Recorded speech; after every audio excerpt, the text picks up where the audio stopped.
இங்கே பாருங்கள், இப்போ ஒருத்தவங்க வருவாங்க பாருங்கள். வந்துட்டாங்க. இவங்க என்ன பண்ணுவாங்க, நான் காலையில் லேட்டாக எந்திரிச்சிட்டேன்னா, அப்படி கத்தி என்னை எழுப்புவாங்க.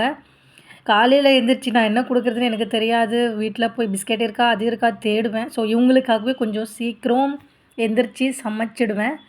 ஏன்னா, இவங்க கண்டிப்பாக காலையில் வந்து ஒரு விசிட் குடுத்துட்டு தான் போவாங்க. ஸோ இவங்களுக்காக ஏதாவது நான் வச்சிருக்கணும். கா பழைய காலத்துலாம் சேவல் கூவி தான் எழுந்துப்பாங்க. இந்த காக்கா கரைச்சு நான் எந்திரிக்கிறேன்.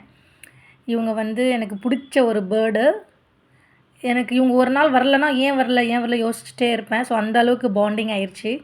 எனக்கு இவங்க வந்து சாப்பிட்டா தான் எனக்கு திருப்தியாகும். நான் முதல் சமைச்சிட்டு அந்த முதல் சாதம் இவங்களுக்கு தான் வைப்பேன். ஸோ எனக்கு இவங்களுக்கு சாப்பாடு கொடுக்குறதுல ரொம்ப சந்தோஷம். ஸோ இவங்க சாப்பிட்றத பார்த்து எவ்வளோ அழகா இருக்குது பாருங்கள். டெய்லியும் வருவாங்க இவங்க. ஆனால் நான் எங்கேனா ஊருக்கு போயிட்டா இவங்க என்ன பண்ணுவாங்கன்னு தெரியல. ஆனால் கண்டிப்பாக வந்துருவாங்க இவங்க.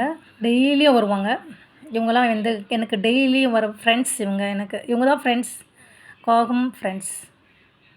ஆனால் நான் கிட்ட போனால் ஓடி போயிருவாங்க. ஏன் தெரியல. நான் அப்படி கண்ணை இப்படி அவங்கள நோக்கி பார்த்தா ஓடி போயிருவாங்க. நான் கீழே சும்மா இப்படி குனிஞ்ச மாதிரி இப்படி இருந்தால் அப்படியே வந்து சாப்பிட்டுட்டு போயிடுவாங்க. சும்மா இப்படி பார்த்தா ஓடி போயிடுவாங்க. எனக்கு என்ன ஆசைன்னா, என் கையில் வச்ச சாப்பாடை அவங்க வாங்கணும். நானும் அதுக்கு ட்ரை பண்ணிகிட்ருக்கேன். அவங்க இன்னும் வாங்கலை.